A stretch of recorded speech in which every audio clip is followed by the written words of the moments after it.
we are, the FFB is trying to develop the sports with new rules and new stuff and changes in the format, and I like that they listen to the athletes in terms of we want to change the format a little bit. We want to have more teams competing. Yeah.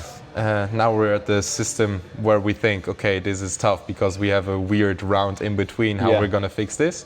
And now we have some new stuff going on for the Gestart tournament in terms of coaching and the hand setting rules. So, what do you think of the coaching? I'm curious. Personally, I would say keep it without, like as we have it now, because I think that's the beauty of the sport. That's also why I started playing, because I felt like I have to do everything on my own with my partner, obviously. Right. But I think the coach's job, he's doing a good job as soon as he gets us prepared before the match, and we are able to do everything in the match ourselves. And also the way of learning. If a coach on side tells me what to do in that moment or in the match, then they are giving me the feedback. It's like riding a bike. If somebody's holding your hand riding a bike, it's easy to go along. But if they let your hand loose, you fall down. Yeah. Or are you gonna try and ride that bike yourself? Of course, I'm a Dutchie. That's why I use a bike as an example. But but I hope you get what I'm saying. Like I think the coach's part, it's super important. But during the match, that's why I like beach volleyball that much.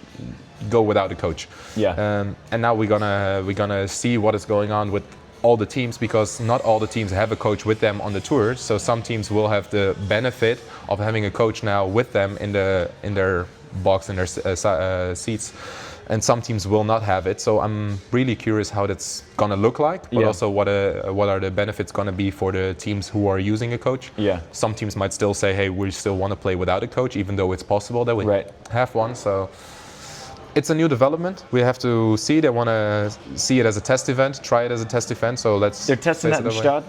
Gestart, and if I remember correctly, also in Canada, in the Montreal and the Hamburg tournament. Okay. The 3 elites. Okay. And if it's successful, they want to continue it until the World Champs. Yeah. And if not, and then I don't know who is gonna exactly decide it, but a few weeks ago we had a meeting with some from the FFB, with Yu Chao, for example, and some athletes, and we were talking about these concerns, also about the hand setting doubles. Who is deciding, when it's deciding, when do we know what the exact rule changes will be? Like, do we have a tutorial on people demonstrating what the good rules are or not? Like, where are the limits? Because those are big changes for sports. Yeah. Especially with the coaching. What do you think of the no doubles? I put 9 years in daily investment of getting the technique the way that I have it.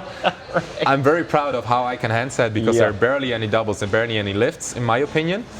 And now hearing, the double set is kind of like you can set however you want. Yeah. I feel like, why did I put so much time and effort if we're just gonna split the rule? Of course, in the end, they want to develop it in the future for the sports.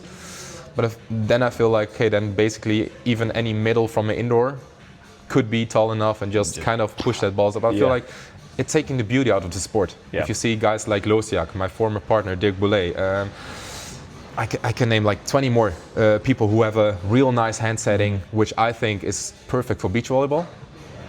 If you take that part out of the sports, you can still do it, of course, but people who have less good of a technique can just hand set the way they want. Slap it. The jump sets are just gonna be quick shoots, in my opinion, I think. So the beauty of the sport is like disappearing a bit, and you're gonna probably get a faster gameplay. But what's the benefit for the people watching at home or the players themselves? That's I don't know. What I was we have to experience. Because I get the thinking behind adding coaches. It might increase the level of the play, because they can see stuff that when you're playing, you got a ton of adrenaline, you might not be able to notice. Mm-hmm. It might increase the level of play, maybe not. Every other sport has coaches, but doubles, I'm like, I don't know what the benefit would be of taking them away. Yeah, one of the reasons that I heard, and we asked, so I can openly discuss it and can go online, was that currently people watching who are not that familiar with the sport sometimes see that a play is interrupted or stopped by the referee by an opinion on a double set or a hand set, so they want to eliminate that, so it's easier for the spectators to just follow the rules, and they don't have these stops because it's a technical error. Oh, and then you have to explain, why, what's wrong? Like, if you have the same thing as indoor and you can just set it, you eliminate that whole aspect. Yeah. But then our kind of feedback was, but how many times per match, literally per match, does it happen that a double is going to be taken out? Yeah. Is it actually already once a match or even more? Or is it less than once, like on average? Right. So I think you should also look into the statistics, like, is it actually that big of a deal that sometimes it's a double and they get called for a double compared to all the other sets? At all. Yeah. Personally, I don't think either. I would say maybe 1.5 a match. maybe. If already. Yeah. Yeah, but I remember a lot of games that I've played and there was not a single double call whatsoever. So I feel like as soon as you are trained that good and you can hand set, or like some people do, just go for the bump set, which is Alisson. Yeah. Great. Our coach is Reiner, always the bump set. If that's your way of playing, Christian Sørum, bump setting. If that's your way, then that's also part of beach volleyball. Right. But why eliminate a rule to try to develop?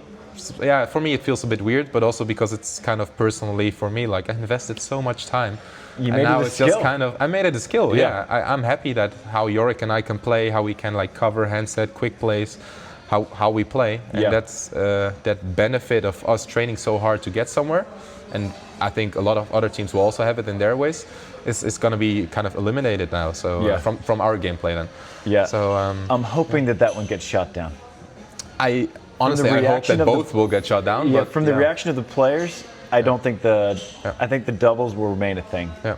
Because everyone seems pretty defensive about that one. Coaching, I feel like, is kind of a 50-50 split. Yeah, but that's also a personal choice. Like some people really want to have coaches. Some coaches really want to contribute more than they do now from the sideline. So from the coaching perspective, I can also think, okay, you want to be more involved in the game, like an indoor coach. But then I feel like, where's the limit?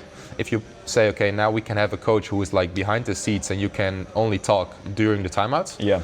Then we have the switching sides. You have to walk every time. You have to go with the teams. Where's the limit? If we're going to allow this now, or say, okay, this is going to be it, then next year, maybe the question is, okay, why don't we put the coaches on the court? Because they're there anyway. We can see them in the timeouts. So why not have them talk during the gameplay? Yeah. Then we're going to have an active coach.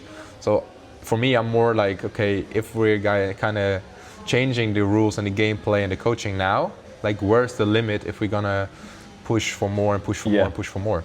That's my thing. Yeah, the way that NCAA does it right now is you can talk to your players in timeouts and on side switches. And it's so funny though, because like the players, like a lot of our younger players, when they're in new matches, and we had a ton of young players on our team, they would look over to me like every point. They're like, where do I serve? I'm like, I can't tell you that. Just hit your best serve. Yeah, but I think as soon as you get used to somebody telling you what to do, then also your development will stop a little bit, or will slow down at least. Yeah. I think as soon as somebody's gonna help you, advise you, or put you in a position like, hey, I want you to do this and do that, and if it's not succeeding, then you have to switch something. Do you listen to the person who told you that to do something, or are you gonna try and figure out yourself what you actually have to change to get it done? And it's like you always say, the best way to learn is to fail. Yeah. You have to fail to learn to succeed. But if somebody's already telling you, hey, serve here, serve there, serve short on him, because I saw that the short serve, he's only playing shots. If you don't see it yourself or my partner, but my coach is telling me, like it's the coach's point, which is part of the team. Yeah.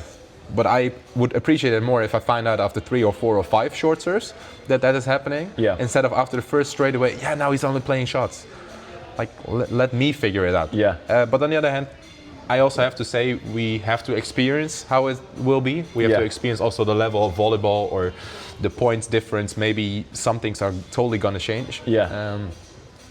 So we'll see in Gstaad. It's a test event. Yeah. And there will be a lot of teams who will probably like it, and especially coaches who are more involved. Yeah. But I think there will also be a lot of coaches who will say, just because of the fact that they think my athletes are ready to play without me, that they are not going to coach or help out. Yeah. But in the end, it's up to them. It's an option. Volleyball world is trying to improve. I'm always happy to improve things. I just personally don't know if these are the right things to change and improve, but we'll have to see. Yeah, I respect that mindset that you want to figure it out on your own, because that was my favorite part as a player, and I think that's why I like coaching so much, is the little chess match. It's like, oh, well, when she is here and the ball gets set here, this is likely what she's going to do. I'm like, oh, that's fun. That's the fun part. But also the thing, like if you're making a puzzle and you have like numbers on the back and you know where to put them, or you have a puzzle and you have no idea, but you finish it by yourself because you are creative and you see where the solutions are. It's like it's the same. If you complete a puzzle without help or you knowing by yourself, it takes longer, of course. Yep. But you got it done by yourself. It's so much sweeter when you got it done. Yeah. I think so. So and with sports the same. Like if I beat an opponent based on own strategy or own gameplay or tactics, instead of somebody else telling me what to do during the match at least, because before, of course, the most teams make a tactic before. I feel like it's the beauty, but also it's a strength of our team. So that's also something why I say it's personally for me and Yorick. I don't think we would need that much coaching. Of course, it can help in certain points, or maybe keep our heads a little bit calmer. But we'll have to see. We're also going to try it to see if it's successful for us.